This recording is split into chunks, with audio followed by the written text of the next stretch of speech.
Good morning, everybody. Respected Honorable Vice Chancellor of the University of Agriculture Sciences, Raichur, and officers of the University of Agriculture Sciences, Raichur, and the organizing coordinators, organizing secretaries of this 10 days webinar on the role of nanotechnology in food and agriculture. Good morning, everybody. Respected Honorable Vice Chancellor of the University of Agriculture Sciences, Raichur, and officers of the University of Agriculture Sciences, Raichur.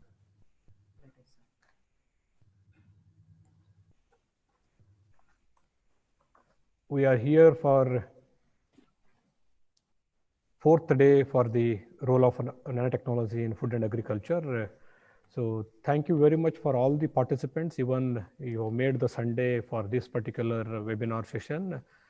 So once again, I heartily welcome to all the participants for this fourth day webinar, which is hosted by Center for Nanotechnology, College of Agriculture Engineering, UAS Raichur. We have today a wonderful personality of a guest speaker. So he is none other than Dr. Vinod Shaharan. He is my best friend also. So he is currently serving as a scientist and head Department of Molecular Biology and Biotechnology at Maharana Pratap University of Agriculture and Technology, Udaipur.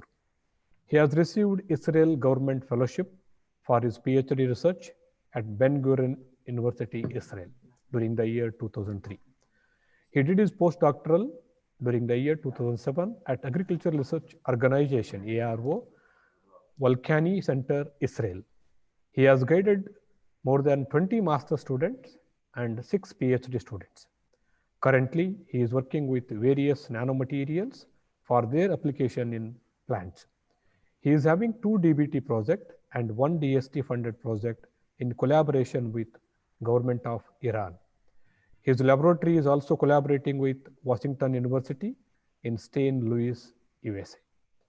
His research group is pioneer in developing biodegradable nanomaterials from biopolymer and plant-based active compound for use in agriculture as nanofungicide, nanofertilizers, and nanocoating on fruits and vegetables. He is the review of many journals, among them Elsewhere, Springers, and ACS international journals. He has published more than 60 research papers and 20 book chapters and 1 Fringer book on nanotechnology. He has visited several countries like Israel, China, Dubai, Singapore, Sweden. So his vast experience with past research projects. So I requested Dr. Sharan for this particular 10 days webinar, role of nanotechnology in food and agriculture. He has readily accepted our invitation and today he has made for us. And he is going to deliver a lecture on biomaterial based nano formulations for agriculture. May I request Dr. Vinod for the fourth day first session. Dr. Vinod, please. Can you turn on your video, Vinod, if you don't mind, so that our participants can see your face? Okay, no problem, sir. Yeah, this is Dr. Vinod. Okay, I'm just taking care of the light. Okay, I'm visible? Yeah, fine. Okay, so thank you very much for nice words, sir. Dr. Sannagonda is my very good friend. We had together 10 days training at Bombay.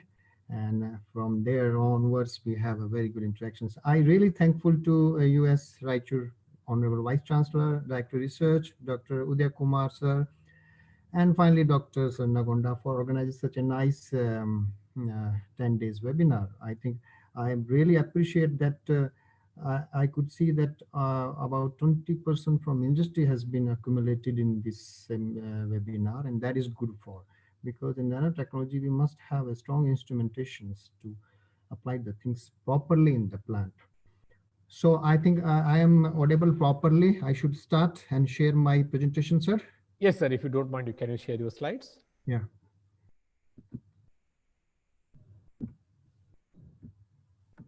So it is audible and also visible to all? Yes, sir. It is visible and audible. No problem. Okay. So thanks for the invitation, sir. I'm going to start my presentation. And as Dr. Gonda just explained, my work, my lab is working on biomaterials. and we are trying to make various composites from biomaterials for various application in agriculture. And I belongs to a state agriculture university that is situated in Rajasthan, city Udaipur, which is close to Gujarat. So this University of Rajasthan actually covering the south part of the state, and they're taking care of the agriculture of the south part, and its borderline is with the Gujarat and Madhya Pradesh. And our agriculture college is one of the oldest college in India in agriculture field. So we have a very tiny lab, Nano Research Facility Lab, which we have established in 2012 with the support of DST and RQI project. And we have few facilities where we used to deliver things. We have a very good team of students, postdoc research associates from the DBT also. And this is just a picture. Let's come to the topic that I have been assigned. So I will be talking about the various things, basic things, and then we will heading towards the biomaterials. The first of all, the size scale in living things. Second is the existence of nanotechnology in nature and how compatible nanomaterial with the plants. And finally, we are going to deal with the specific things that what we are doing at our university and our college. So first of all, because I'm just escaping all those introductory part of nanotechnology, but I'm just explaining that currently the Department of Biotechnology, New Delhi, has approved the guideline for the regulatory aspects of nanotechnology materials for agriculture, including the definition of various nanomaterials. So finally, what definition actually is delivered by Government of India related to the nanomaterial is any material which size ranging from 1 nanometer up to 1000 nanometer, which has some unique property with the size. Fine. So they have added one condition that they must have a unique property compared to their bulk counterpart. Fine. And these nanomaterial may be inorganic, organic, biodegradable, non-biodegradable, and they have classified this and they have nicely drafted this document. So if somebody is preparing some nanomaterial, they want to know what is the classification of those nanomaterials, they may read that, the documents. This document is also explaining various regulatory aspects, toxicology aspects, because from last 3 to 4 years, most of the laboratory they have a product, but they are not able to bring them in a market because they don't have the clear regulatory aspects. Now, Government of India has placed a nice document, and you can check your materials which regulatory aspect actually applied on your nanomaterial. So that was just a introductory part of that policy definitions, because still we were struggling to give a defined definitions. If you go to US, if you go to Sweden or in Australia, they have different the definition of nanomaterial. So that is very important, because until you are not able to define your material, you are not able to say it is a nano based material, it has some quality, it has some unique features compared to the bulk material. So therefore Indian government has cleared everything now, so there will be no any ambiguity left behind for the technology translations. So let's come to my slide that here is visible now, the size scale in living things. Now this is very interesting. Now here you can find cell and biomolecules. If you see the cell size scale, plant cell, pollen cell, animal cells, the size started from 40 micrometers in a normal plant cells, pollen cells which are bigger, 40 to 100 micrometers, animal cells are 200 micrometers. Now if you compare these plant cells to the bacteria size is around 1000 nanometer. Now they are just above the nanoscale parameters that we used to talk. Now comes to the biomolecules, which is constitute the cells. H2O, catalase, sucrose, these are lipids, enzymes, protein structures, ribosomes, atoms, or cell membrane. Now, here the size is from zero point 0.1 nanometer to reaching about 25 nanometer, that is ribosome, or there are some protein where size is reaching up to 50 nanometers, like proteins, bigger proteins. It means all the biomolecules which constitute your cellular system is in nanoscale size, fine, and they are organizing in a such a way that they creates a beautiful structure of living cells. Now, other important thing of biomolecules are they have a self-assembled properties. Fine, they start to aggregate, assemble together, give rise to a bigger structures to just divide the labor, fine, and they can dissociate also. So therefore, if you see the living things, they all are in nanoscale compositions, fine. So this is, the slide is giving a message that okay, our living cells size scale is in nanoscale, and that's why they have a very precise delivery of the pathways during the various pathway that is occurring in the cell.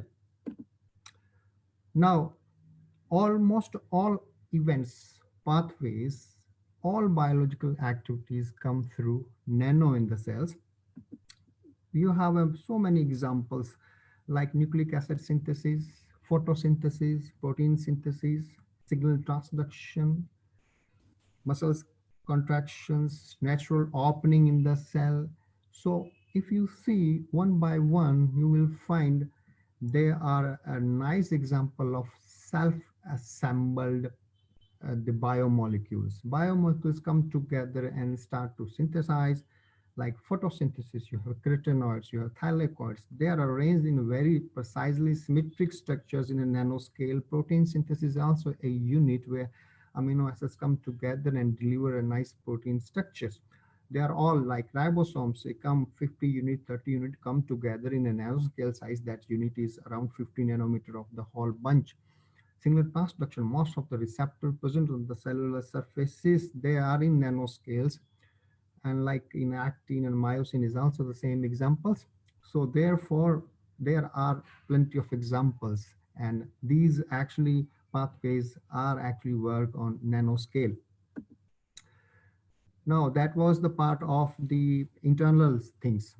Now, as we are dealing with the plant and agriculture, so we must know the plant systems like natural openings of the plant. Now, this is a very nice size scale of the openings which present on the plant surfaces. Like they have cell wall. In cell wall, you have some passage, you have extracellular spaces of cell wall, you have cell membrane, you have plasmodesmata that communicate between one cell to other cell, Casparian strip, vasculators, you have pit membrane, you have cuticles, you have stomata, you have hydrothorax, you have cell wall junctions. Now, if you could see this, see the size of these, you could imagine it started from zero point 0.1 nanometer up to 1000, even exceeding the 1000. Fine. So these are the openings present on the plant cell, which actually give you access to reach into the plant cells, or they are the port where they communicate with the external environment. Therefore, so nanomaterial can enter plant tissues by overcome size exclusion limits, that is roughly 1 to 1000 nanometer, through cuticles, trichomes, stomata, stigma, hypothorax, wounds, root junctions. Fine. So it means that if you are compositing, you are making a material which compatible to this size, I think you can easily reach to the plant cells. Fine. So this is a very good um, understanding of the things, that if you want to bring your nanomaterial from one cell to other cell inside the systems, you have to take care of the plasmodesmata. Fine. If you want to really foliar spray something on the upper surface of the where you have a very strong cuticles, you have to take care of any passage on the cuticles. Fine. If your material is around uh, 10 nanometer, 50 nanometer, you can easily translocate their passes into the cell by these size exclusion. Now, living systems work as a nanosystem. What we conclude from that?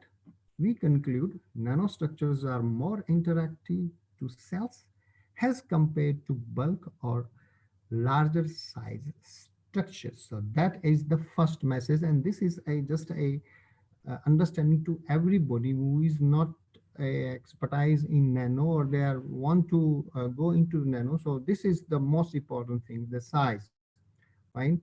Size actually have a great role in that one.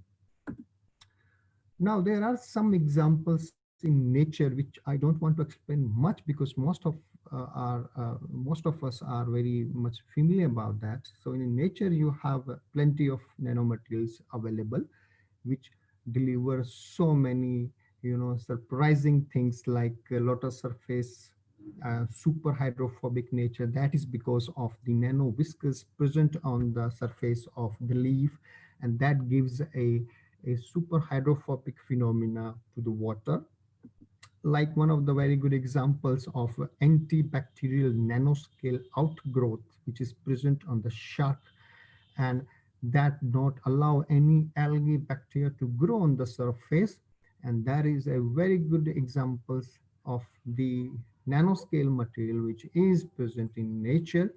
And there are some groups, they are working on making surfaces that is resistance towards the biofilms, by taking inspirations by the material which is present in the shark surfaces.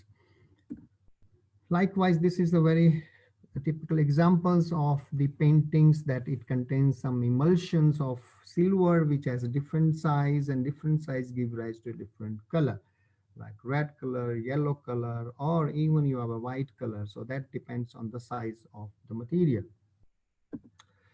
Now comes to the nanotechnology and plants. So from last 2 to 3 years, we are hearing a lot of things about nanofertilizers, nanofungicides, multi-targeted nanocomposites. So this is a normal thing. So nanofertilizers nowadays is coming very exclusively compared to other nanomaterials. So fertilizers contains within nanostructure formulation that can be delivered to target size to allow release of active ingredients. That release can be in response to environmental triggers or plant demand. So currently there are plenty of papers are coming that contains zinc-based nanomaterials. You have a chitin-based nanomaterials, NPK formulation, silica-based nanomaterials. Even there are few papers that claim for encapsulation of urea for their slow release. You have TiO2, titanium oxide, and number of materials are available in the literatures, and they claim that they work as a nanofertilizers. Second most important thing which we used to hear nowadays, the nanofungicides.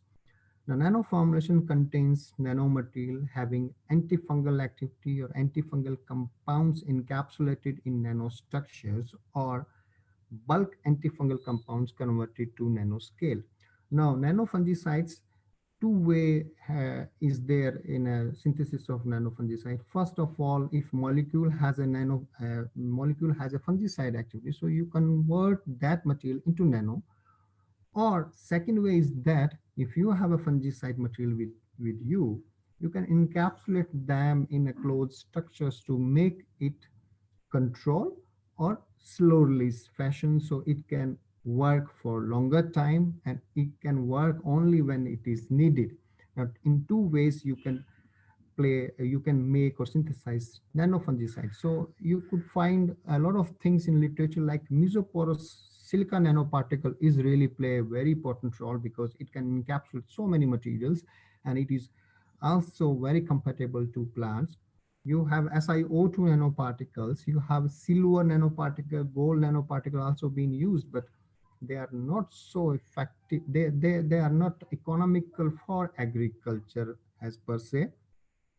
Even Chitosan is also being used for encapsulation of so many fungicides which is commercially available. I have read just 2 days before that one very important commercially available fungicide has been encapsulated in chitosan for their slow release. So instead of 2% of that fungicide, you need only 0.5% to get the same effect on fungus inhibitions. So this is the advancement that is going on. Now, third class is the multi-target nanocomposites. More than one active nanoform or encapsulated nanoform to perform multiple tasks in the plant. That will give you growth as well as plant protection. Now, this is a new concept which is I think DuPont and two or three other companies are working on that one. They want to give a whole package, a kit.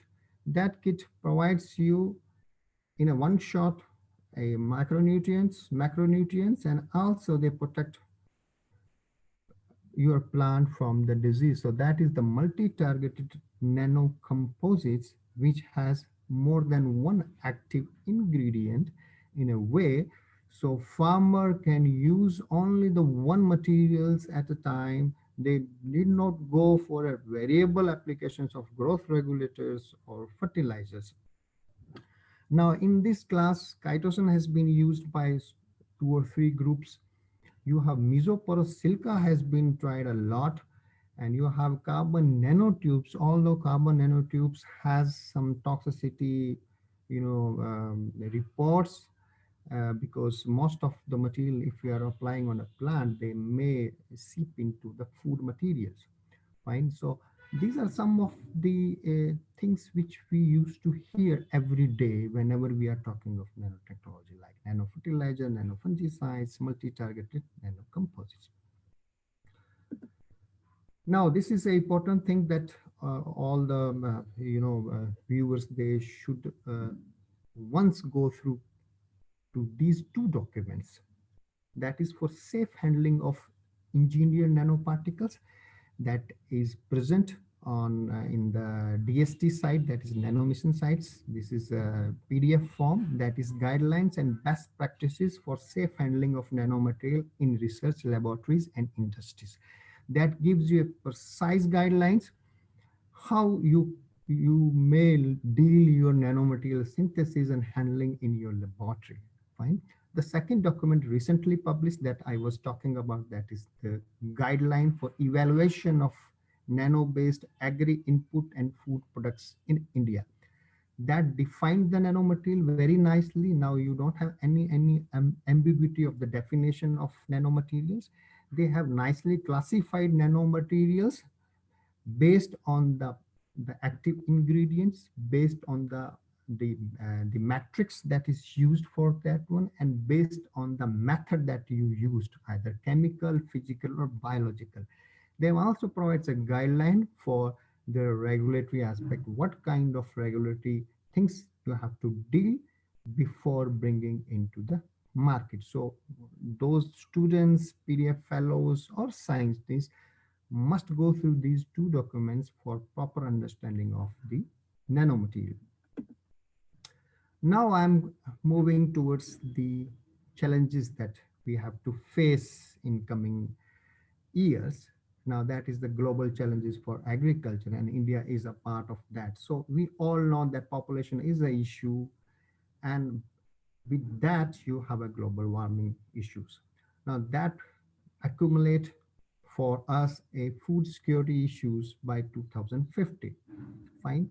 Here, to achieve the food security, we used to use agrochemicals. Now the application of agrochemicals is increasing year by year. 5 billion metric tons of agrochemicals per year is delivered in the field.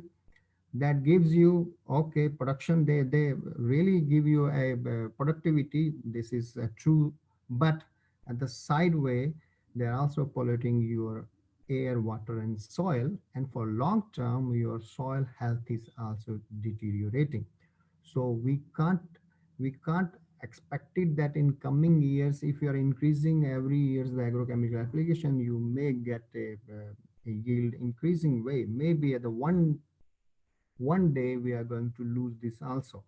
So that is also, if you are increasing more applications of chemical, fungicides, agrochemicals, I think nowadays you might have a more news of the resistance development in pathogens. That is also very alarming for us.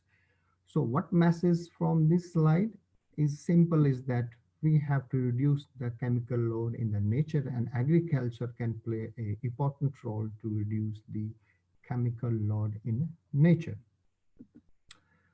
Now comes to the fertilizer, which is a major part of agrochemicals. Now, if you could see, in 1970, 50 kg fertilizer per hectare produced 2 ton approximately of grain, whereas in 2019, more than 280 kg of fertilizer application produced the same amount of grain. Now, this is very alarming. So, every year you are increasing the application of fertilizer to maintain the productivity. Now, at what extent it will reach, that we should think over it. Fine. So, for that, unregulated use of chemical fertilizer, NPK, zinc, copper, has raised serious issues of soil health. We know we have so many issues in the soil nowadays. Moreover, adding harmful uh, effects to the ecosystem. Fine. So herein we must do R&D to reduce the application of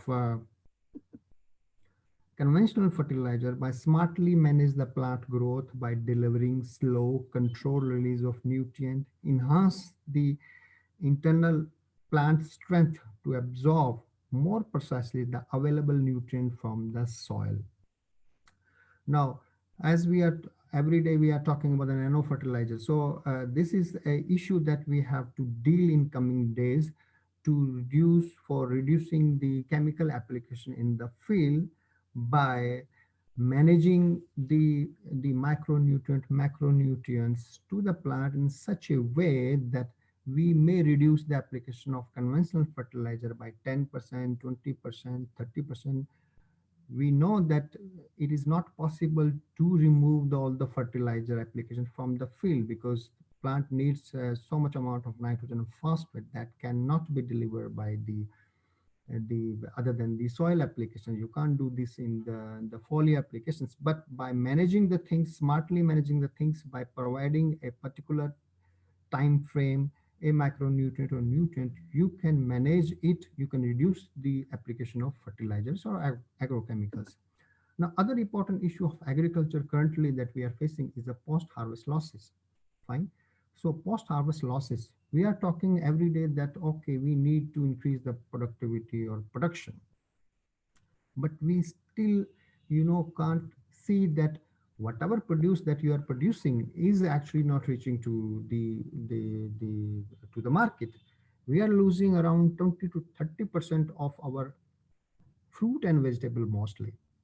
Fine, every year they are not reaching to the end users, and we are losing around 2.4 lakh crore annually. Now, this is the biggest problem in Indian agriculture. It is a problem of mostly developing countries, in developed countries also, but the rate of post-harvest losses is little bit lower side in there, because they have a good facility of transportation of the thing. Now, increasing shelf life and preserving quality fresh fruit and vegetable are essential to support the doubling the Indian agriculture export from US 30 billions to US 60 billions by 2020. So this is very important. If we are able to preserve, if we are able to minimize the losses, we are also in a positive side, but that is still not achieved. Now, it is because of inadequate cold chain, unavailability of cost-effective on and off-farm measures like packaging, protective coatings, etc.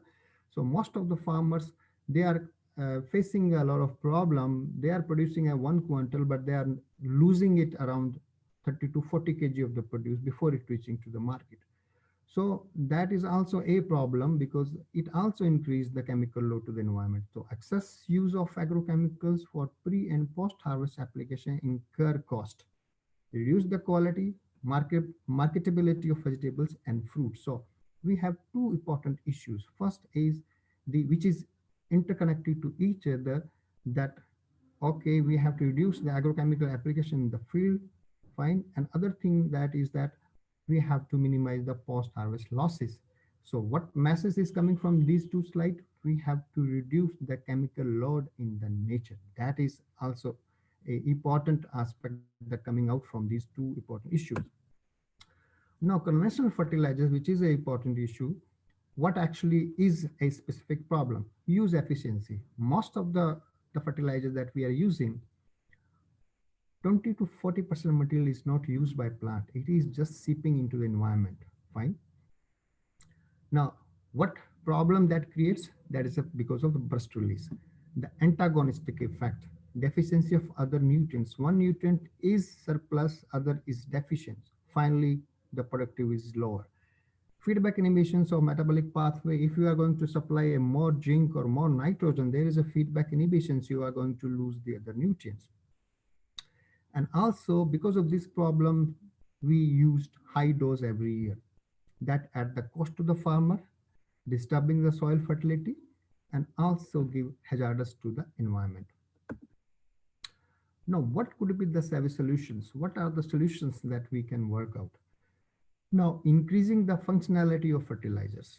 Now, whatever fertilizer is we are using, we have to increase their functions. So their dose can be reduced, and we can enhance nutrient use efficiency of those. That can be done by nanotechnology by using surface area maneuvering, size, external, internal architecture of your fertilizers, so they can available easily to the roots. They can easily available for the plant by foliar means. We can work on slow release, so that can remove the antagonistic effect, like say for example copper, zinc, magnesium. They are needed by the plant very small amount. If certain dose is increased, your cell will pump out that excess amount, or they deposit it to the vacuoles, or to compensate that, they may pump out the other micronutrients. So finally, what plant is getting? Nothing. And you are not going to get the productivity what you are expecting for that. That can be solved by slow release. Whatever the amount is needed, you are providing to the cell, and cell is getting that. Fine. So that also reduce the application number, because most of the farmer, they used to use 200 kg of the fertilizers to get the desired productivity. So by slow releasing methods of the fertilizers, you can reduce the application number. So final, what we are going to get: reduce the energy input for material productions, lower the economical cost of the farmer.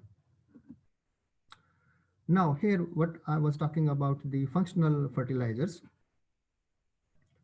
Now, functionalized fertilizers, the core issue that we want to address, that is enhance the remobilization of stored food from the source organ, maintain the high energy translation, that is photosynthesis, strengthen the antioxidant system of the plant by balancing the ROS.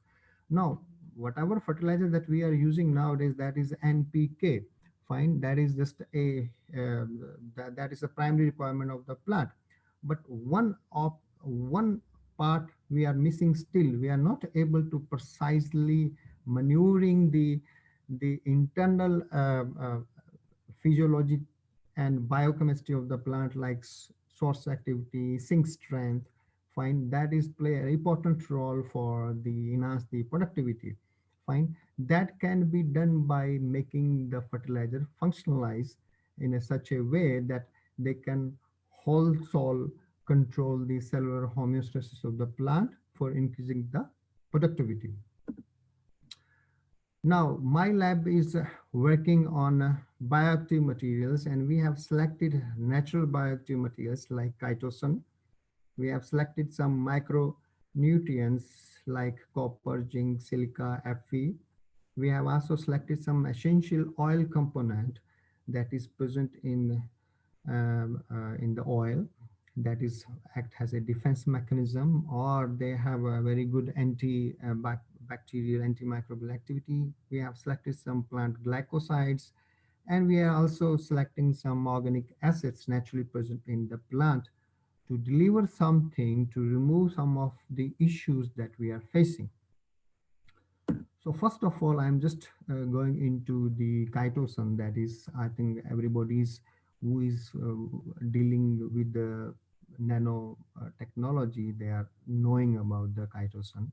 This is actually a aminopolysaccharides.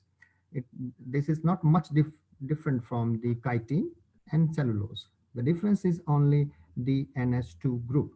Here in chitin, you have NHCOCH3 acetyl group, where in the cellulose you have OH group, but in chitosan you have NH2 group. It means this functional group actually changes the whole physiology and biochemical aspects of this molecule, and that makes a unique compared to chitin and cellulose. Now, chitin you can get from marine sources like crustacean cells. You can also get from fungi, bacteria. You can also get from mushroom also. So you have a ample source of a chitosan. You can easily get it. Now, other activity, the characteristic of this molecule is a biodegradable. Now, biodegradable in the sense, if I'm going to put chitosan in any biosystem, like in soil, in water, they can easily degrade it. They can easily digest it by glycosidic bond, which is present in the two in between the two units. They are easily degraded, and what you left with the hydrogen, oxygens, and carbon. So it's a biodegradable materials. Biocompatible, they are not enhancing any immunity into the means. If you are going to take chitosan, so that's compatible. That is not any toxic effect at certain level of the concentration. At a higher level, there are reports that chitosan made. That is, every biomolecule is doing this job. Non-toxic, economical also, that is not so costly, fine. Other important thing that is very important for a plant is it acts as a plant elicitors. It is a natural elicitors, and it also act as a plant growth regulator because it also strengthens the defense of the plant and also the growth. So it do multiple functions in the plant. Now, normally fungus, bacteria, when they are in contact with the plant surfaces, their cell will release the elicitors. In these elicitors, chitosan is one of the molecule, and that plant is recognized it, and they start to respond accordingly. Fine. So that actually the bioactivity that we must explore, and we explore certain extent of these chitosans to make the plant resistant against the diseases. Other thing is that it has a direct antimicrobial activity. Has NH2 group actually is provide a positive surface charge on these chitosans, and this positive charge actually makes this chitosan a very good material to attach on the cell membranes of biological surfaces, and that makes a passage. They also interact to the RNA or DNA, so there are multiple functionality available, and that actually provides the antimicrobial activity. Other important thing is that it is water insoluble. That is a negative thing for this molecule. It is only soluble in acids. Therefore, scientists are working to make it water soluble so we can easily apply it in agriculture or plant system. Fine. So this is all are the characteristic of the chitosan molecule, and we have done some work on that to increase the solubility in water by making it a nanoscale. But if you go to the literature, you will find that there are so many modified chitosan available. That is a chemical modifications. In chemical modification, they are they attaching some extra functional group to the chitosan and make it soluble to the water. Now, the problem is that they are very good soluble, and you can find, I think, hundreds of molecules modified chitosan is available, and they're soluble in water. But the problem is that when you are going to modify the chitosan with the other functional group, that lower down the biodegradability of the chitosans. That is no more a biodegradable material. That becomes a synthetic materials. This is the issue that is present there. So as you are modified the chitosan with the functional group, it becomes lesser biodegradable. Therefore, the one option is remaining, let it make it in a nanoscale, so it may be soluble in water. It may It is truly say it is not soluble. It makes a colloidal solution in the water. So our group is actually working since 2010, that is on the chitosan, that is nanoscale. So normally chitosan is a biopolymer which is 50 to 190 uh, kilodalton, that is a linear structures that contains 9 to 10% nitrogen, has a NH2. Now, there are some techniques, ion gelation method or cross-linking method, that is bottom up, and also a mixture of top down. You can maneuver this biopolymer in organized structures. You can make it in a spherical shape. You can make it according to your need by using the modern bottom up, top down approach of the nanotechnology.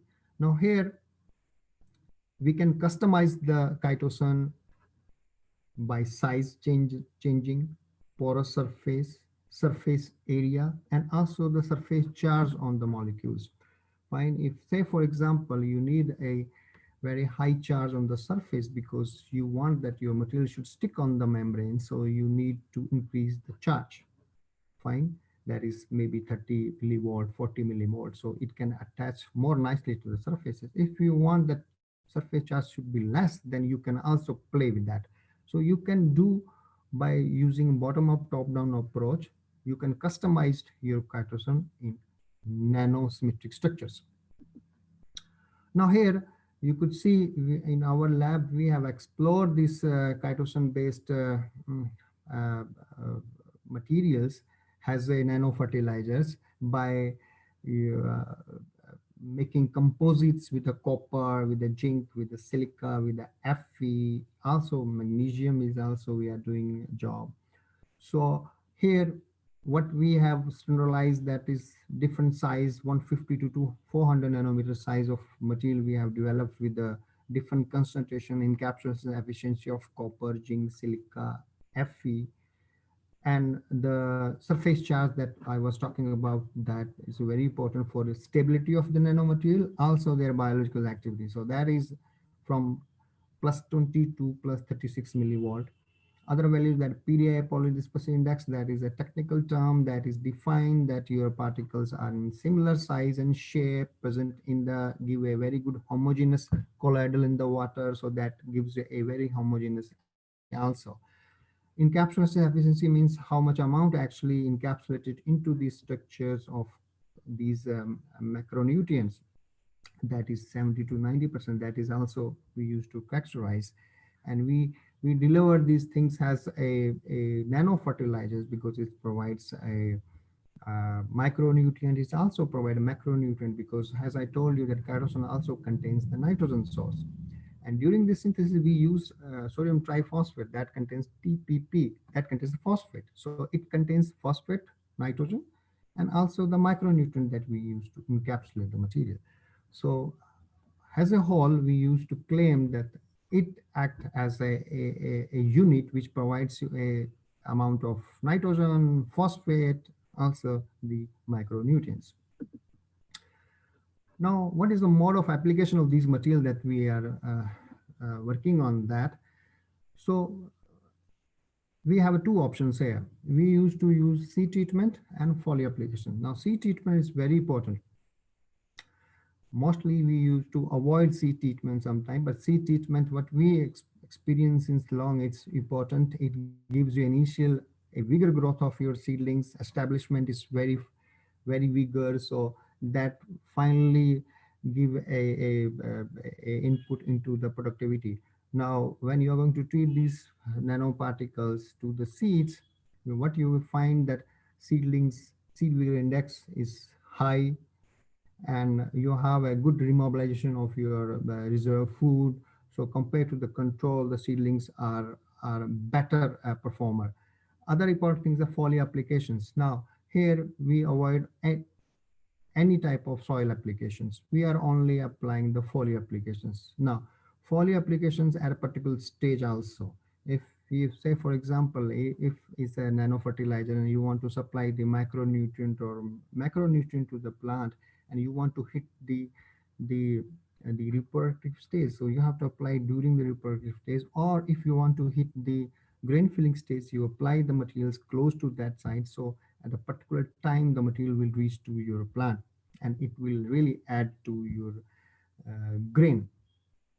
So what we checked since long, the foliar application, we used to check the source strength, that is the photosynthesis ability of plant, chlorophyll content, leaf size, leaf number, and also we check the internal strength of the plant related to antioxidant strength, that is various enzymes that is related, that controls the reactive oxygen species like SOD, POD, CAT, PAL, and so many things, and that actually the stabilized the reactive oxygen species, because if plant gets a disease, definitely the level of ROS is very high. If plant is deficient in nutrient, the ROS level is very high. So that is a type of signature of the plant, that what actually going into the plant during the stressful conditions.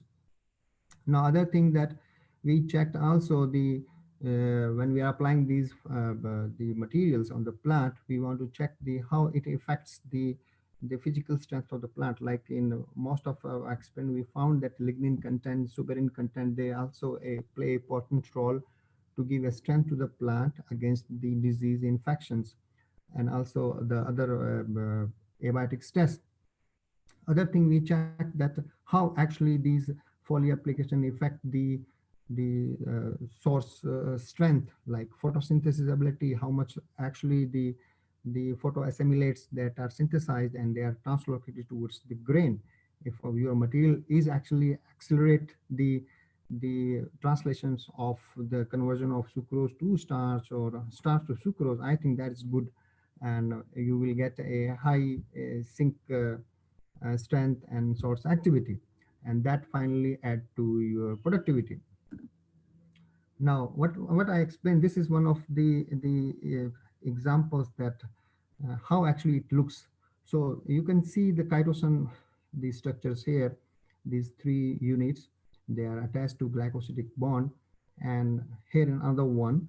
So as I told you that we used bottom up, top down approach, we cracked down the linear fashion of the chitosan biopolymer, and we bring into the symmetric structures by cross-linking these chitosan molecules through tripolyphosphate, that is ionic cross-linking, and also we encapsulate copper inside here, and here we have also functionalized these chitosan by salicylic acid.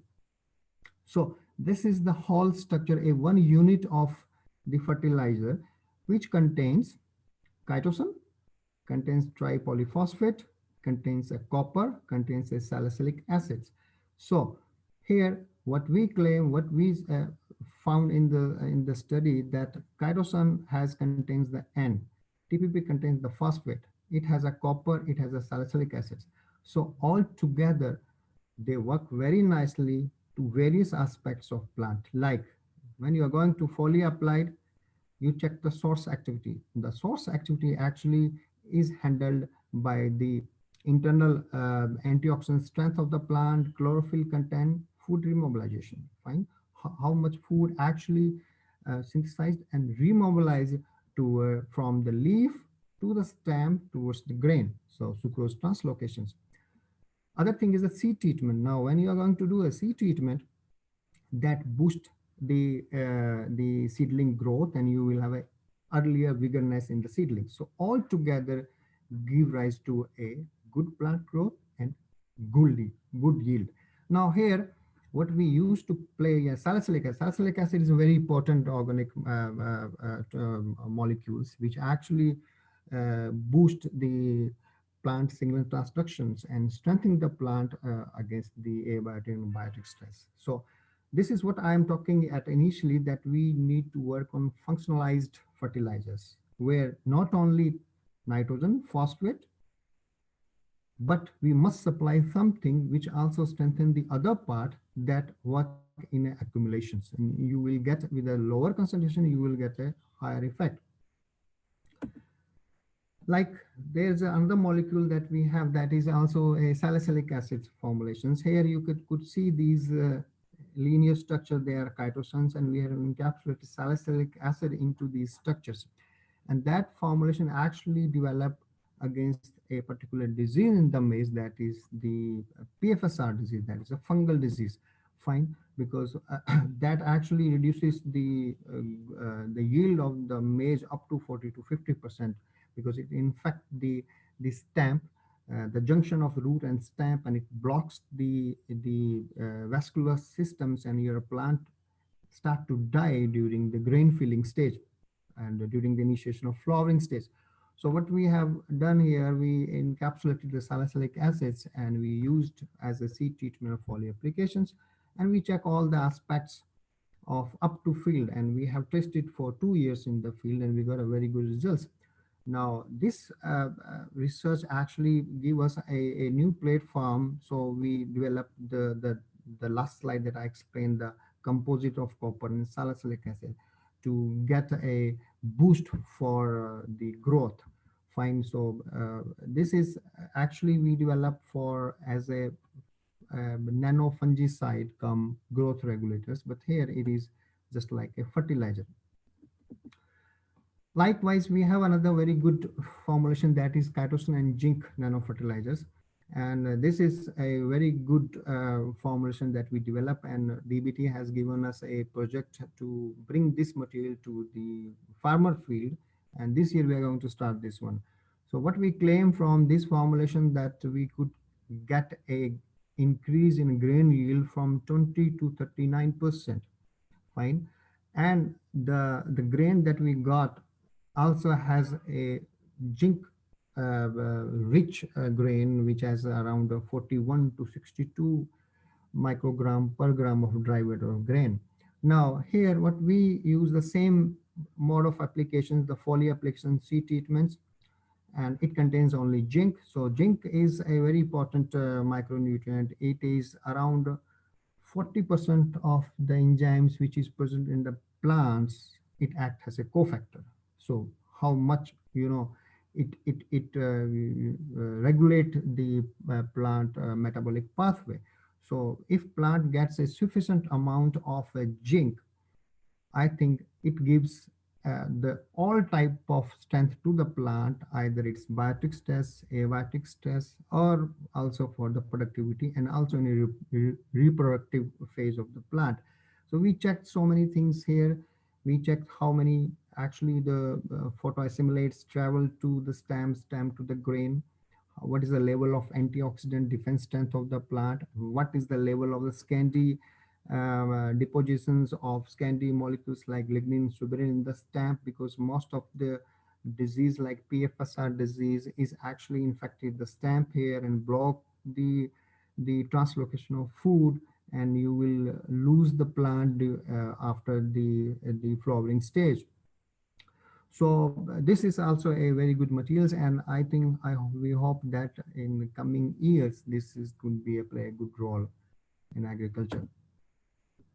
Same thing we have also tried, that is the nano fertilizer, which is a composite of zinc and Fe. We tested in the wheat, and we got a equally effective results compared to the maize. Now synthesis capacity. So my lab actually synthesizing these through bottom-up, top-down approach. Now capacity is not an industrial scale, that is capacity to lab scale. We could generate 10 to 15 gram of material of nanomaterials by using these whatever the centrifuge that we have, magnetic stirrer and freeze dryer, high capacity sonicator. So I mean to say the synthesis capacity can be upscaled by installing the higher capacity volumes instruments. Fine. If you have a magnetic stirrers, which is for 5 liter, you can make it in 10 liter, you can get more amount. And you have a centrifuge, which is capacity of 1 liter of the materials to swing. You can hire a bigger centrifuge to increase the synthesis capacity. So as these nanomaterials are needed in grams, so therefore whatever the facility that we have now, it's I think good for the experimental purposes for the university level. But if you are going to give these material to the farmers, you need a scaling upscale facility. So this year DBT has provided us a fund to install some instruments to make even kgs in coming months to test these material in the farmer field. Okay, let's come. Okay, now comes to the potential of translations. Now, how this nano fertilizer actually benefited. Now, this is just a idea that we have floated. Now, the lab cost of this material that we provide is 1600 rupees per kg. Fine. And the experiment, the field experiment up to now we have carried out, that gives that 1 kg per hectare foliar applications, the material is needed, and 10 gram per hectare for seed treatment. Fine. And the cost is 1600 rupees per kg. Now, the nano fertilizer cost is 1610 rupees for hectare.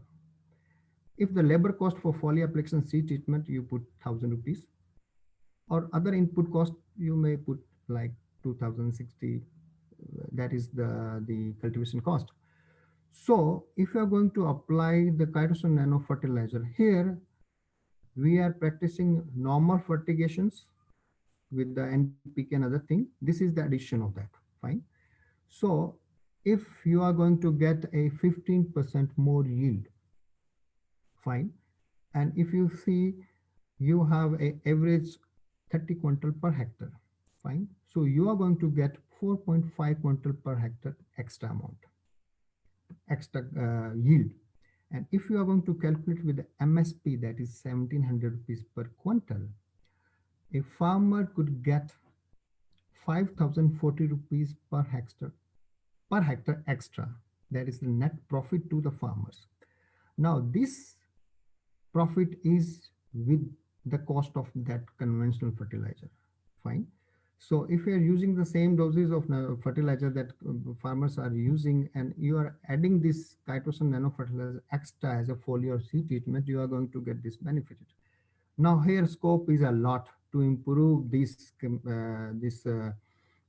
application more.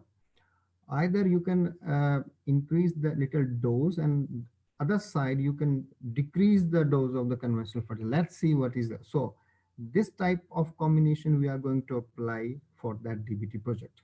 So our aim is to reduce the conventional fertilizer application by 10-20%, and same time maintain the yield.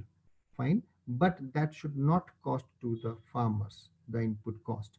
They must be in a positive side. So this is the concept that we float to DBT, and they agree that okay, you may go for these combinations, and I think you will get some good results out of this. Now come to another product, that is the liquid nano fertilizer, that is also a nano carrier. Now, this is actually made up of a thymol molecule. Thymol is a plant essential oil component, which is the phenolic compound present in the thyme, that is ajwain. And normally, the ajwain oil or any oil, they are not able to mix in water. Fine. So what we can do, we can make a emulsion.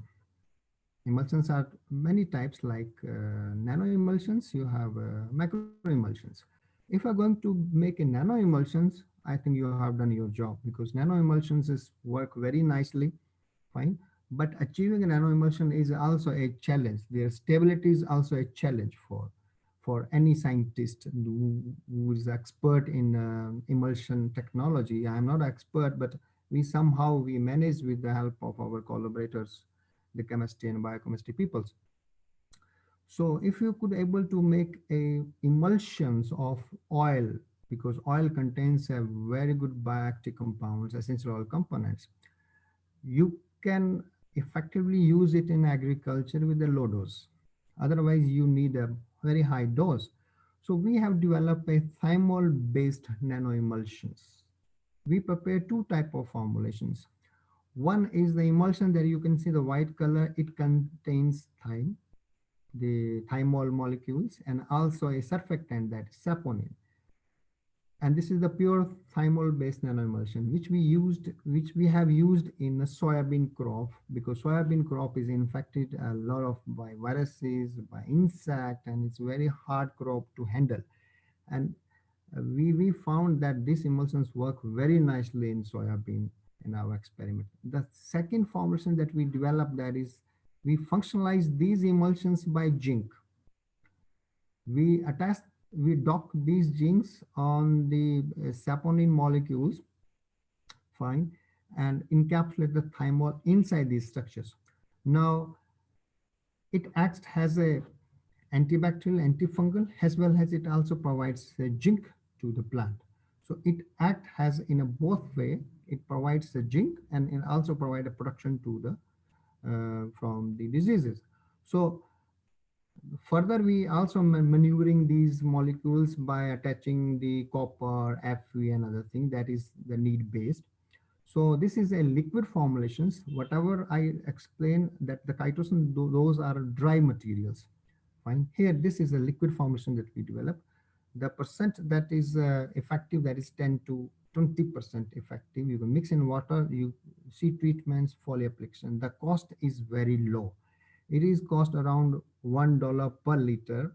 Fine, it's a very cheaper formulations, and we have a plot in 2017 a patent for this technology also.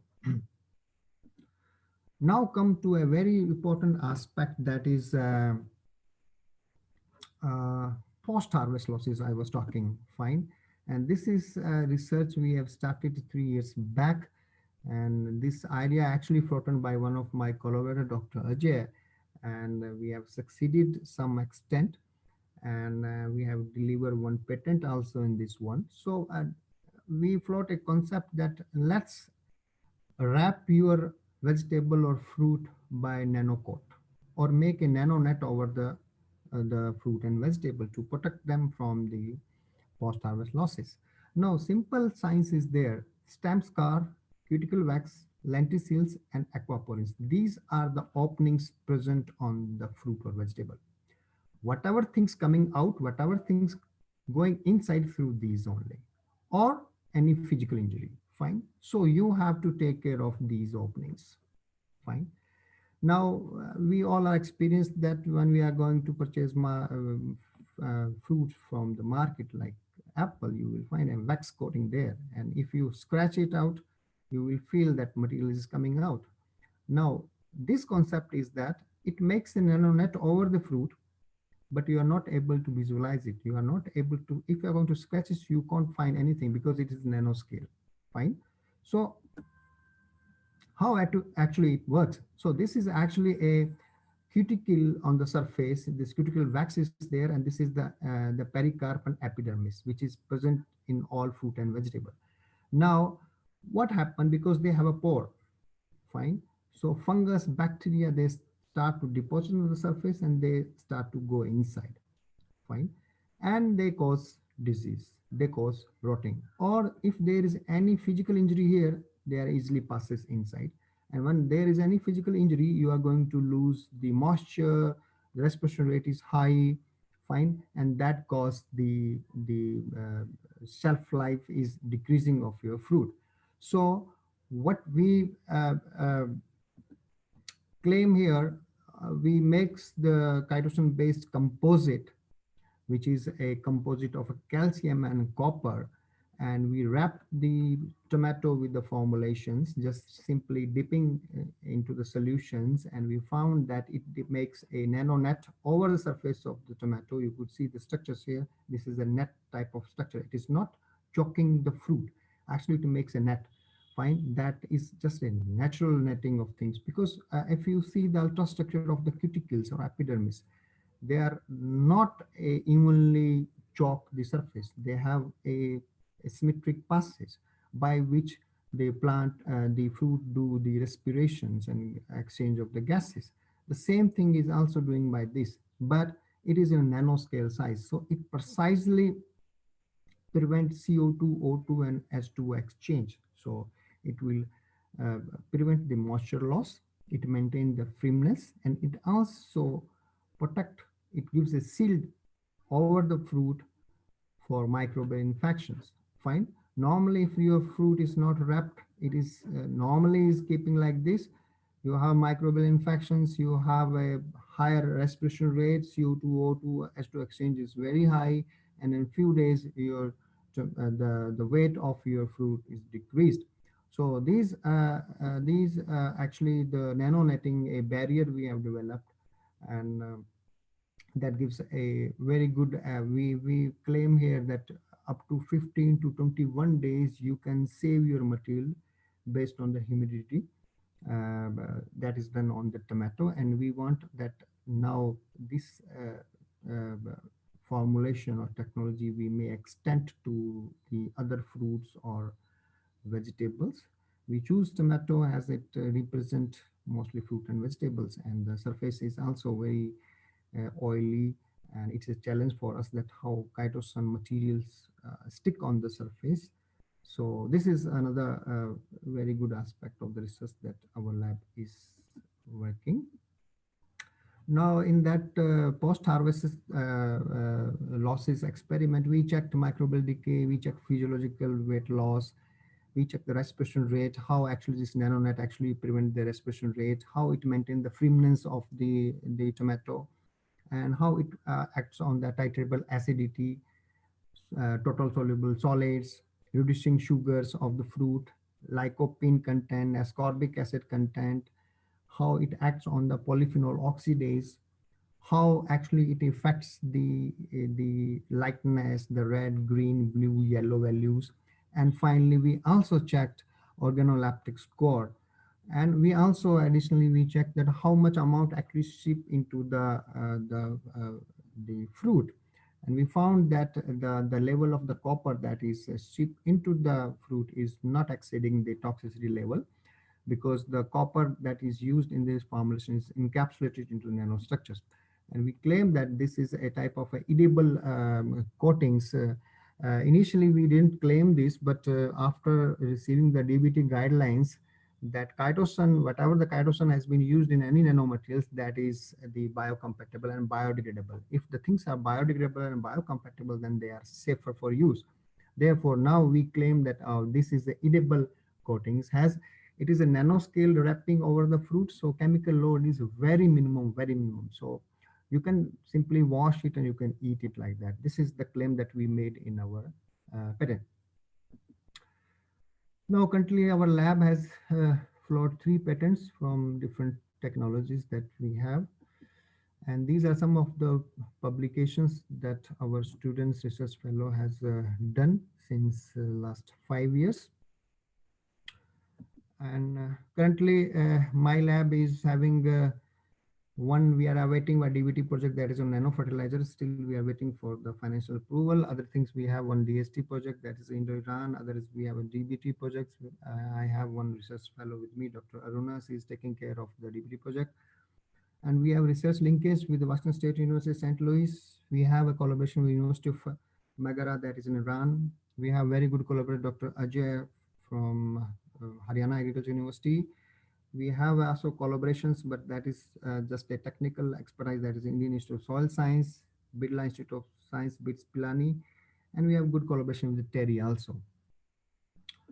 And finally, I acknowledge to all my present student, my past student, past out student, and I also thankful to our collaborator, Washington State University, Dr. Ajay from CSHAU for continuous, because the biochemistry part is actually handled by one of my collaborator, Dr. Ajay. He is also, I think, online today to listen to me.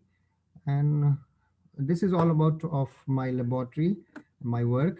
And I think I now hand over to Dr. Sanna Gonda to any question, any discussion, anything. I will be happy to discuss. Thank you very much. Thank you very much, Dr. Vinod, for your wonderful presentation. And it went, very smooth, very calm, and very well explained in a systematic manner. Thank you very much for your presentation. So can you stop sharing the slides so that we can have an interaction from the question and answer session? Okay, sir. Yeah, please.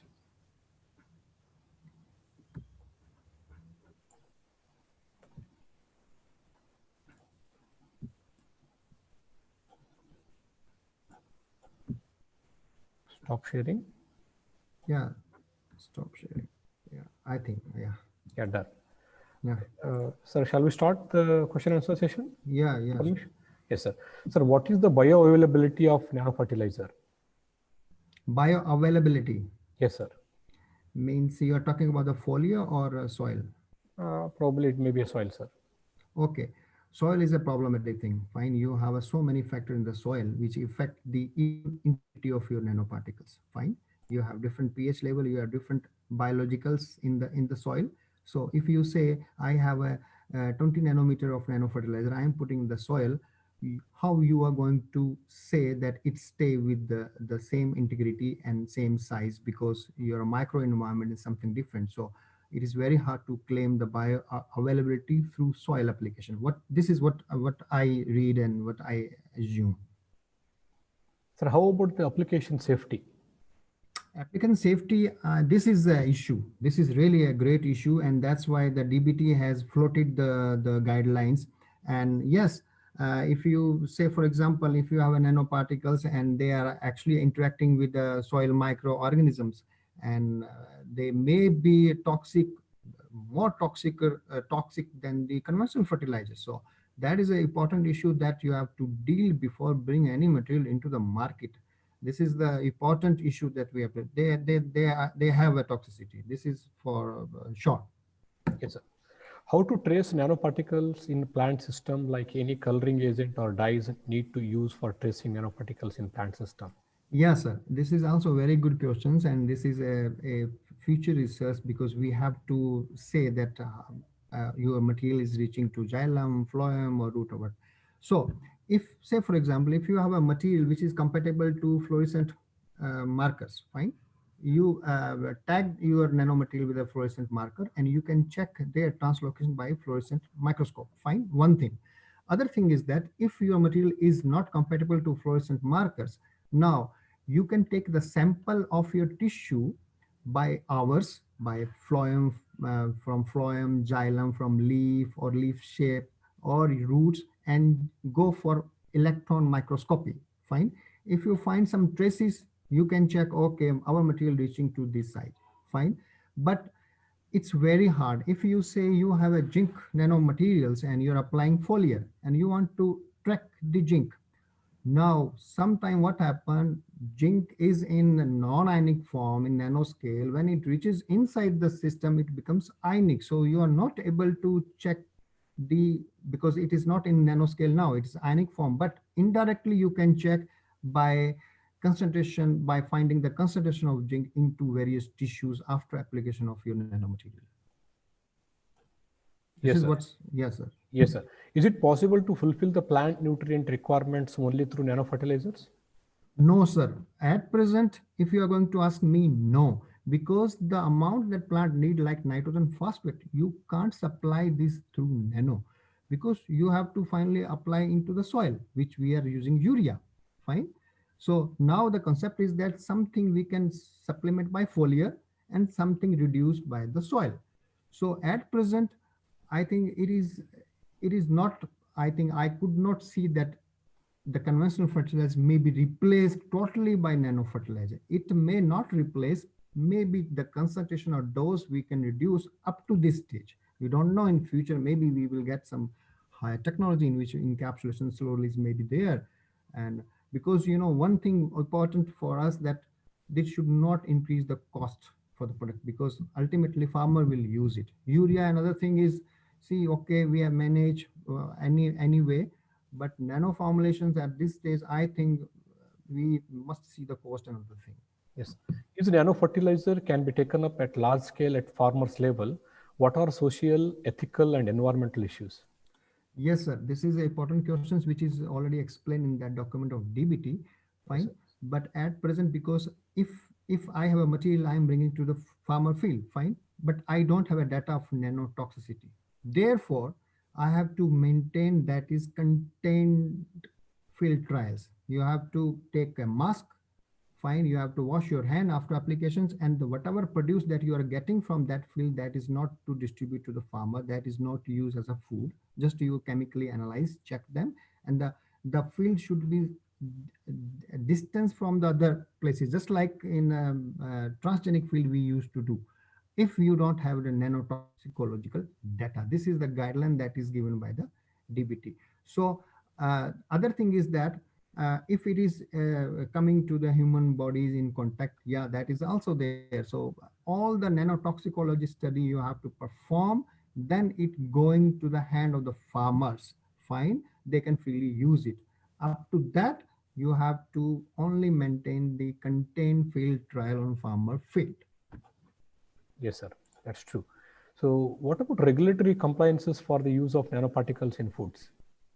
See, there are Indian government has compiled a very complicated document, and they have included, Australian regulatory aspect, European, US, and other thing, and a long list. If Yes. I am going to perform all things, I think I need crores of rupees to perform all that. Fine.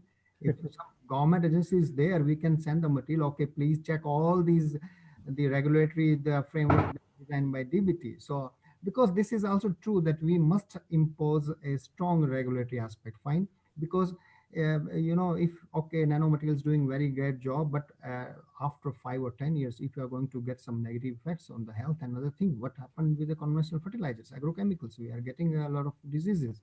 Cancer is the one of the example in Punjab, Haryana, that is because of agrochemicals. So that implementation, that the regulatory aspect that is developed by DBT is good. It is for scientists, it's very problematic. Means a simple scientist cannot perform that with a small budget or R&D projects. So this is all about, sir. Yes, sir. What is the molecular mechanism of nanoparticles in plant cells? Okay, it means whatever you're applying, how they react and all. Yes, sir. Yes, sir. Yes, sir. Okay, How they are going to enter? okay. So I'm just giving an example. Say, for example, if somebody has designed a zinc nanoparticles, fine, and the size is 30 nanometer, fine, and you're applying to seed of folia, so it is easily going into the cell, no issue, fine. Now it is going to interact with the system. Now mostly the metal based nanoparticles having no charge, fine, no valence is there, so they are eager to donate the electron, fine, so they immediately donate electron. Now who take the electron? Any reaction is going on, that enzyme take the electron. Now it may work in a positive way, it may work in a negative way. If the concentration is a little high, it becomes a toxic because it's donate an electron and you are going to pose one reaction which is already happening in the plant cell, fine. This is the one aspect. That's why mostly metal nanoparticle at certain concentration they are toxic for the cell. Cells start to retard their growth because of this phenomena. Other thing is that this is the whole soul nano. Other thing is that any active ingredient of fungicide or bactericide, whatever is there, you encapsulate into the closed structures. Now this structure you throw into the plant, fine. Now here, what is nano? The whole structure. But the active ingredient is not in a nanoscale. They are there in natural form. Either they are fungicide, either a pesticide. They are doing the same job what the bulk is doing. The new thing that we provide by encapsulating them, it means it protect it from reacting very fast. It protect them for burst release. It just give a slow release or controlled release. So at the low dose, you can get your effect for longer period. So this is the two aspect, that is a mechanism or molecular interactions or their mode of interaction in the plant cells. Yes, sir. Sir, as such, shrimp shell chitosan is difficult to dissolve. But how can you dissolve for the seed treatment and what will be the concentration? Yeah, normally chitosan actually it is not able to dissolve in water, so we make a acidic solution.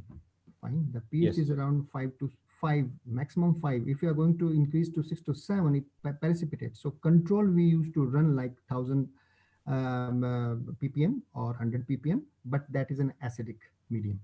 Normal nanochitosan that is we prepare, that is a nanoscale, so it gives a very good colloidal. So there is no need to put any acid, just in the water, it gives a very good colloidal.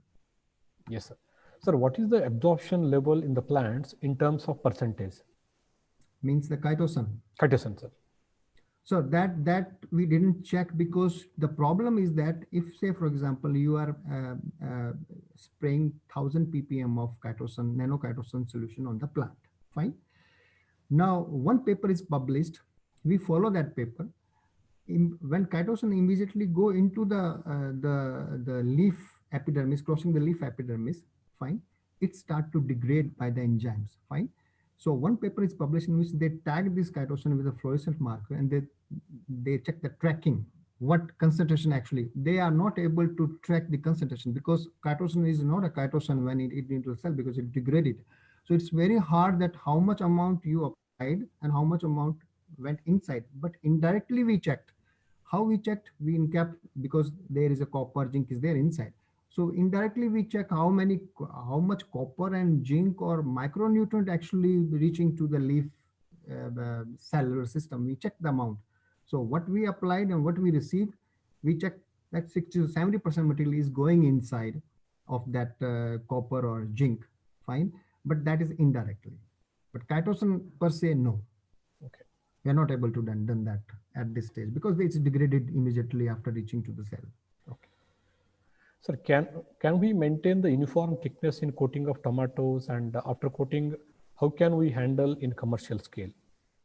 Yeah, this is an important thing. Say for example, you have a colloidal solutions and you want to coat any surface. So you are going to dip your material inside.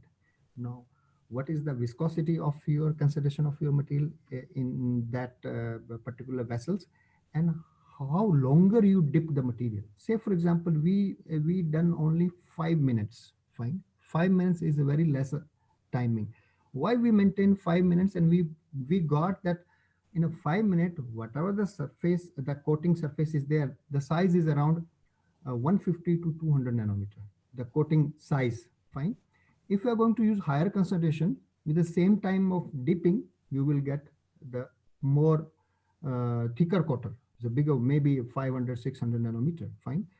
But why maintain 5 minutes? Because farmers, they are not waiting that, okay, they are going to dip for 10 minutes and wait. No, we are going to say them, okay, wash it and just use it.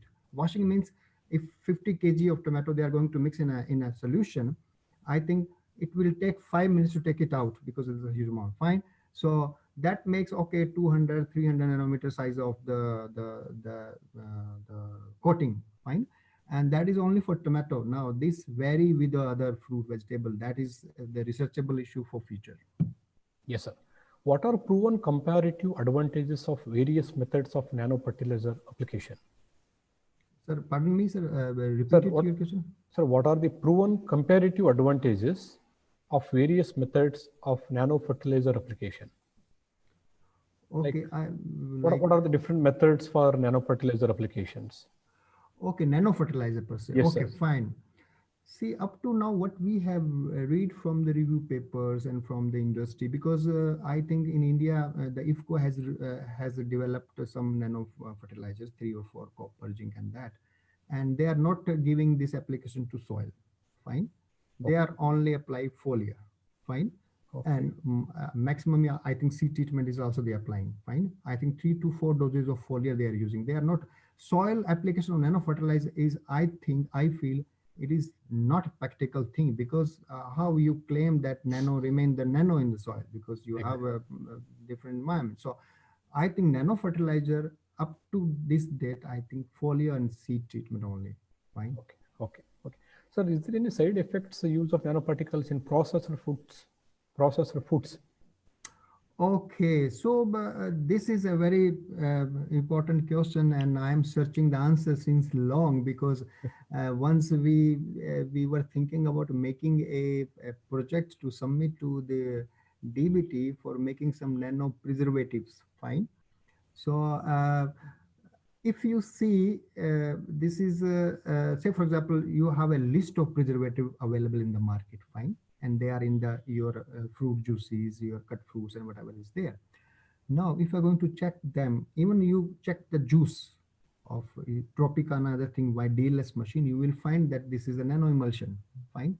So already in a market, you have so many materials. If you are going to check with the various instruments, you will find it's a nano emulsion. It has a nano material inside because it's showing this range and this range. So at present, I think there is no approval product that is safe. For example, this is a nano preservative. We use this one and they are safe for us. But I don't think so that there is any product available officially. Maybe unofficially they have a nano based material, but they are not telling this is a nano material and preservative. Yes. So it's very hard to tell that, okay, it has a side effect or not. Yes, sir. Even we are consuming nanomaterials knowingly or unknowingly, but still we Yeah. are not claiming. Yeah, yes, sir. Even we have a lot of these cosmetic product, costly. Exactly. They are Exactly. emulsions, nano emulsion of zinc and other thing. Exactly. Nobody take care of that. We are using it. All sunshine creams, sir. All are Yeah, nano emulsions only. yeah. Yes, You sir. are right, sir. Could you please tell more about nano fertilizers in horticulture crops, especially for vegetables or fruits? So, have you done any kind of research in these areas, sir? Yeah, in the fruit, no. Till date, yes, we have done one. Yes, just recently, one MSc student has done one thesis in which we used gibberellic acid, functionalized the cytosine with gibberellic acid. Fine. And we compare in a strawberry, we used GA concentration 100 ppm and 75 ppm of GA foliar application during the flowering stage in the strawberry, and compare with the chitosan functionalized GA3 formulation from 100 ppm to 2000 ppm. What we found that the fruit weight is increased, but the runner number was not increased. It was decreased in the chitosan GA functionalized nanomaterial. That is very contradictory because fruit size of strawberry is not marketable. I think it's not runner. If you have more, I think that is more beneficial for your next crop. Or so that experiment we have done with research we've done, but this is what I remember of that, because that is done by the post in the horticulture department. I provide the materials. Okay. The what was the objective of that research is that GA3 is very tricky. Fine, it's inactivate when you are applying. So how actually it react when you encapsulate into the chitosan and throw into the on the plant? That was the way, and we found that the encapsulation efficiency of chitosan with the GA3 was 80%. It means very good interaction with the chitosan and GA3. That was a small research we did. So I think maybe next year we are going to deploy a PhD students, and let's see for larger scale experiment for that. Okay. Sir, what is the availability of nanomaterial for coating of any fruits like apple, and how can we apply it to such kind of No, fruits? no, sir. The nano based officially no Not coating is permitted. available. No, Not not permitted. at all. Not Even though if at you're present. coating also, there is no claim. No, no, no, Eh, sir. Not available. okay. Sir, will the nanoparticles netting affect the eating characteristics of fruits and vegetables? Any precautions to be taken? Yeah, well, we have checked the organoleptic score of that, because if you say it's nano coating, so nano coating means maybe 150 200 width of the coating, that you can't see, you can't visualize, you can't feel that. Fine. And because it contains a cellulose type of material like chitosan, it contains a calcium, it contains a copper. So what we found in organoleptic score, I think there is no change in the test of that materials when we used to eat it. Fine. That's why we claim that, okay, it has a good score. And I think it's edible because the chitosan is a grass status. Fine.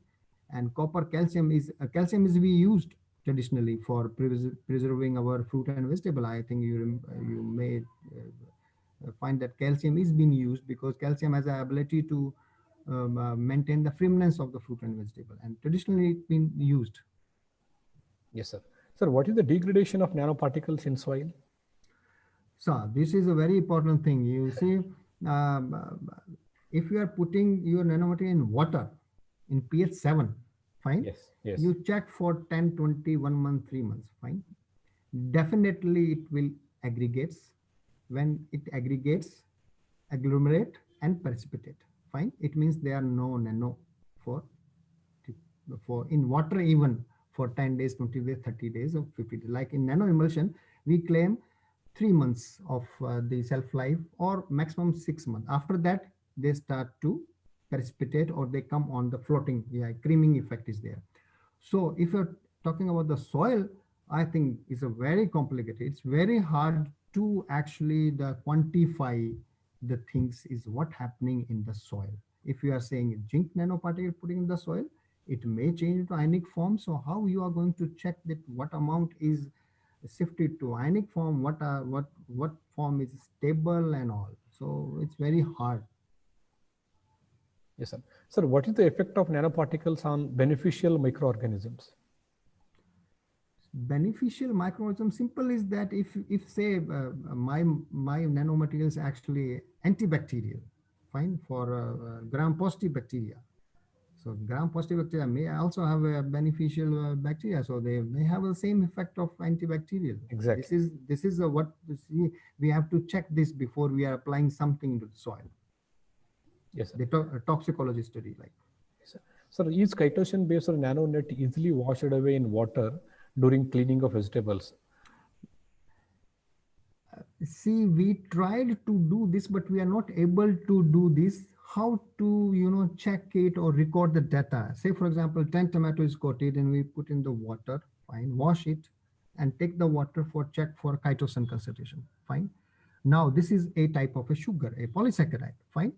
So it's very hard because they are not now in nano, because we are putting in the water, it's remain there, they aggregates, they degrades, because when you are coat anything on your tomato, now microorganisms, fungus is also there, they release enzymes, right? So we tried, but we didn't get any data till date, and that is a very good suggestion that I think that will strengthen our claim for edible thing or washing. I think this is a new idea that you float to me. Sir, there are few questions. If you are free, can I ask a few more questions? Yeah, no problem, Is sir. it okay? Is it okay? It's Right, sir. okay, sir. Yes, yes, sir. Sir, the fertilizer application is presently is exponential rate rather than in 1970. Will nano application play a role in reducing its rate? Yes, sir. This is what the everybody's want this Yes. 10%, 20%, up to 30%. Even IFCO claim 50%, but I don't know how 50% is. Maybe if it is happening, I think it's a wonderful thing that we can reduce the application of conventional fertilizer by 50% by using the nano fertilizer through foliar application. So this is the challenge, and we have to go step by step, 10%, 20%, 30, 50, but it's very hard to remove the whole. Yes, sir. Exactly, sir. And even the availability of the fertilizer application also needs to be changed. Yeah. Yes, sir. Sir, how do the nanoparticles enter through the plant cell? I think already we have explained. Yeah. There are so many. See, say for example, I'm just fine tune my last answer for how they enter.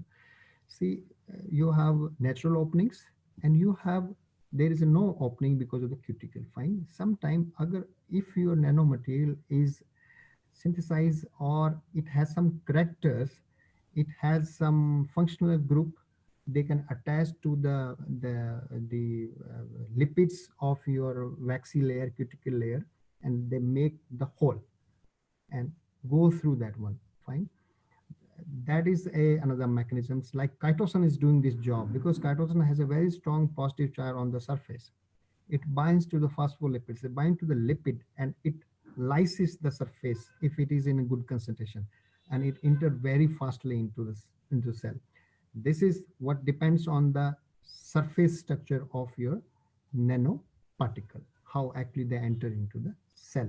And other thing is the stomata is a universal thing by which water even go inside, gases go, your material is also easily go inside, because the size of stomata is around up to 300 to 800 nanometers. So it is easily taken up by the nanomaterial. They easily go through the stomata also. Yes, sir.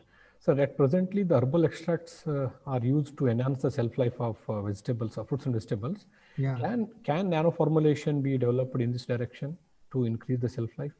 yeah, this is very good questions. And if you are going to take any herbal extract, fine, you check the the existence of nanomaterial inside. You will definitely find the natural nanomaterial structures inside that extract. That for sure, maybe 30%, 40%, 60%. And in future, these extract will be used for coatings. And this is a idea that is, I think, people are working like CFED. People are working on that.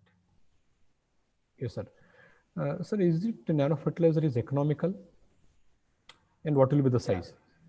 Yeah, economical in the sense depends on, as we are going to progress and we feel that, okay, this material is very valuable. So I think day by day we have a technology, we can reduce the cost. That is, I think that depends on the R&D. Yes, sir. And availability will be also, if your material is working in the field, now Cost will be reduced. you will get a lot of investment from the other Correct. sources. Fine. Correct. Correct. So it easier to bring into the market. Yes, sir. Sir, if you use continuously of these materials, accumulation on the plant or the animal, what will be the bioaccumulation in living organisms? Yeah, this is an important question, and one paragraph is already mentioned by DBT in that document.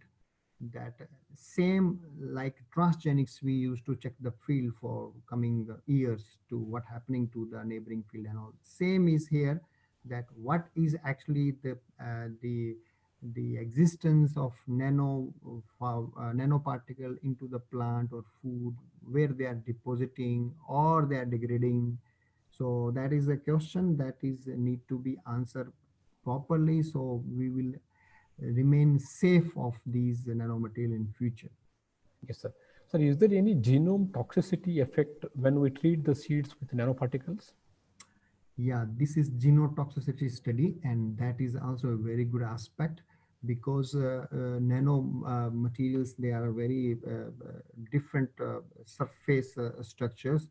And even chitosan has some, maybe I didn't get any report till date from any research group that, because chitosan is already reviewed for bacteria and fungus, that they attach to the RNA system or DNA system of the fungus and bacteria, and they lyse the DNA and they stop the replication of the thing.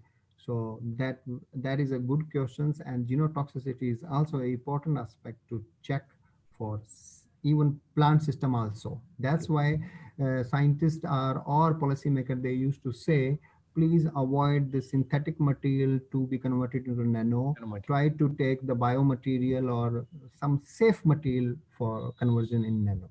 eco-friendly materials. Yeah, eco-friendly materials. Yes, sir. Sir, what is the residue level of nanofertilizers in future, and what now we observing because of chemical fertilizers?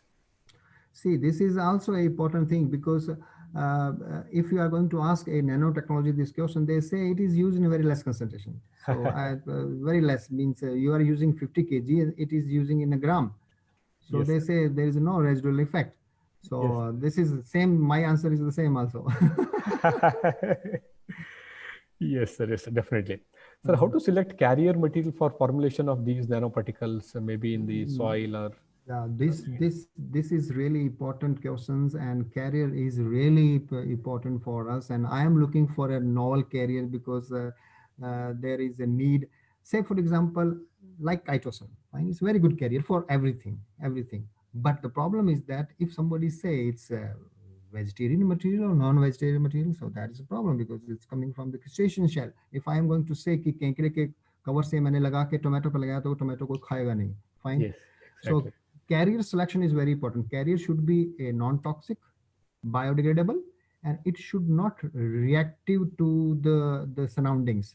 It means agar aap carrier, if you are going to choose a carrier and you are going to put something, you want to dock some active ingredient on the surface of that, fine. So it should have a good functional group on the surface, so interaction should be there, fine. And it should be cheaper. If you are going to use in agriculture, it should be cheaper, fine. This is the conditions that is applicable for choosing of a carrier. Yes, sir. Sir, what are the factors are influencing the effectiveness of nanoparticles apart from surface area and size? Yeah, surface area size, that is their intrinsic property, fine. Yes, yes, sir. Now, the environment where you are applying, fine. if say for example you say my material is resistant to pH changes, fine. If you say my material is stable from 4 to 7 pH, nothing will happen. So if the target surface pH is something acidic or something alkaline and your material is not compatible, I think your material no more remain as a nano up to it reaching to the cellular system. One thing, the pH important aspect. Other thing is the other microenvironment, like where you're applying. It has some enzymes, active enzymes. They may degrade your material. Like most of the biopolymer, they are degraded by enzymatic system of the plant cells. Fine. So what scientists are doing, they because this is the purpose that they use a carrier. Carrier means they carry to the inside the cell and then dissolve it, which is what we want. Fine. So they target site pH.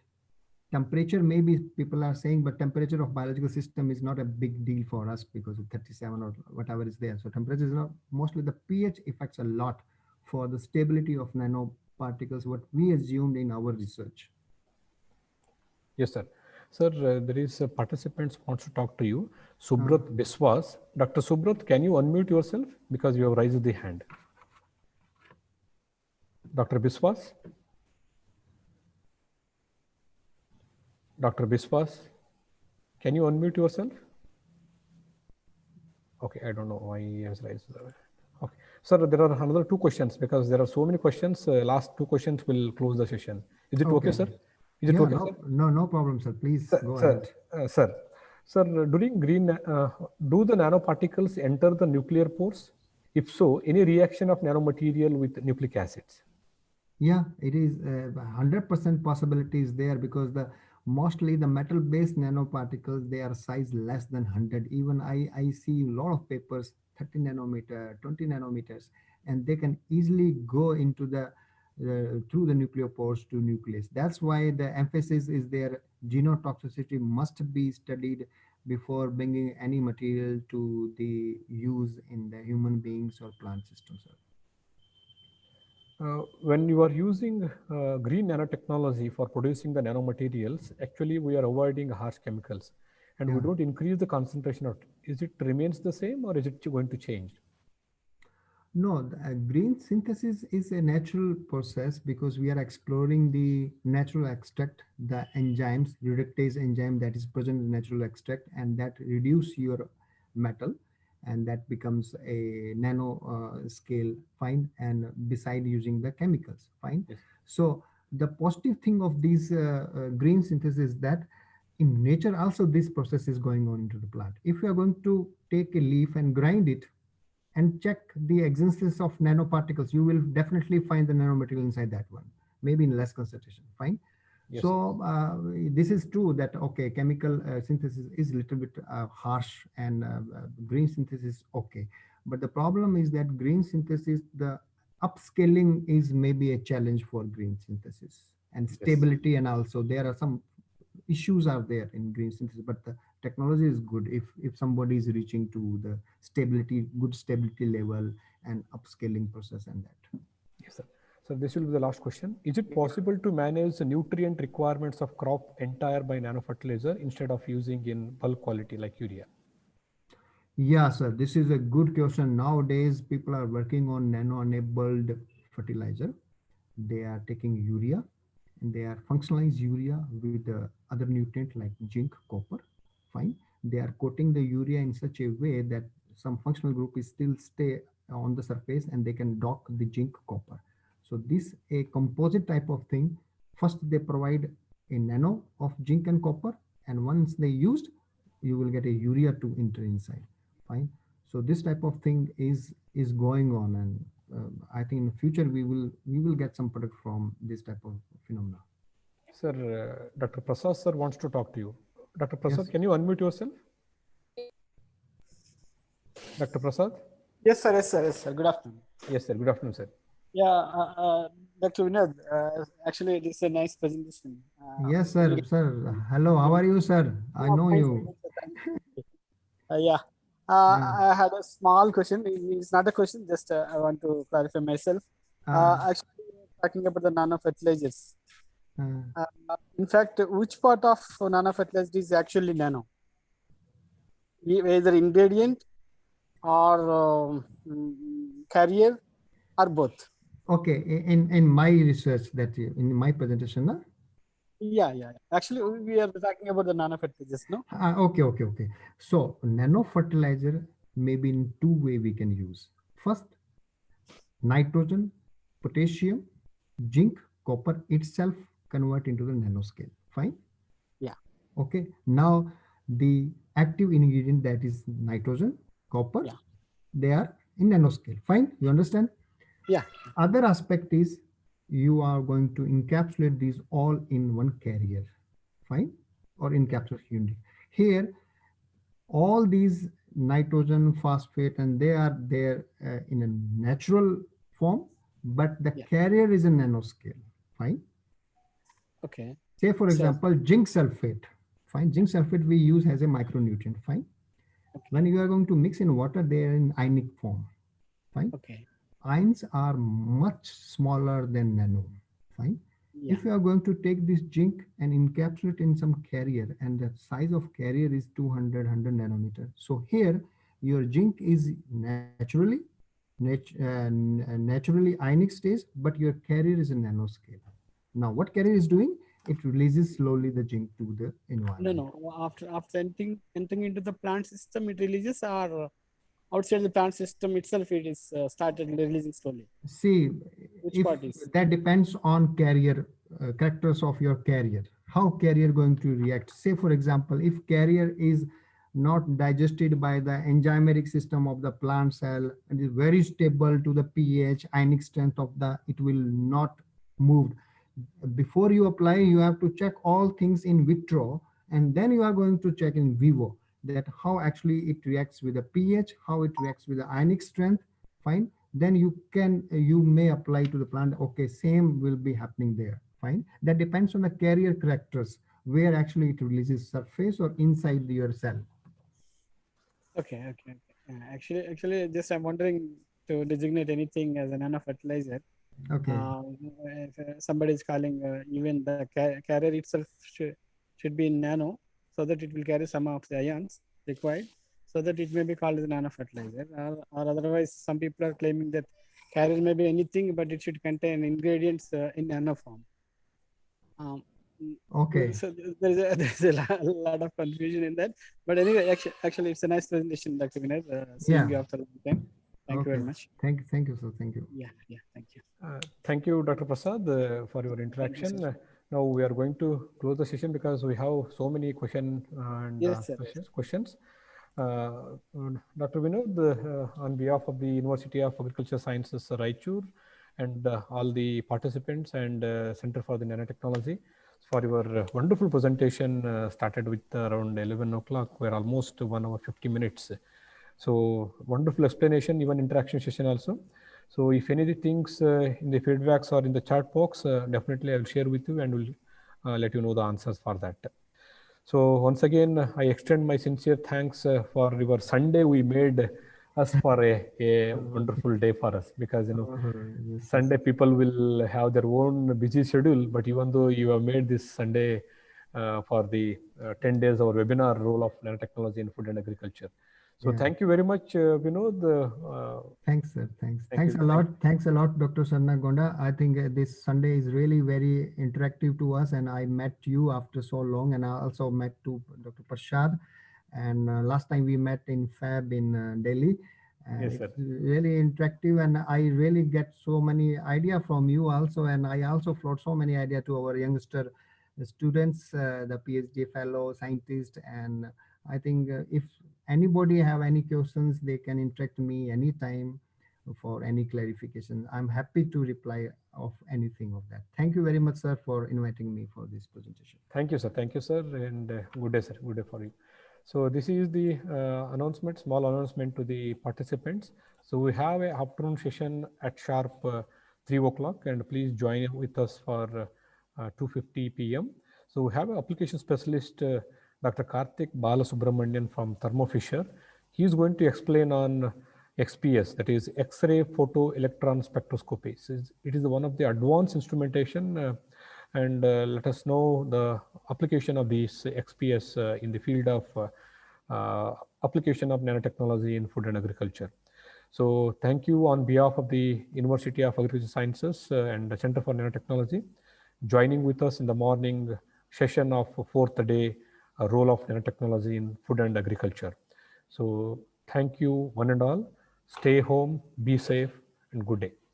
Take care. Bye bye.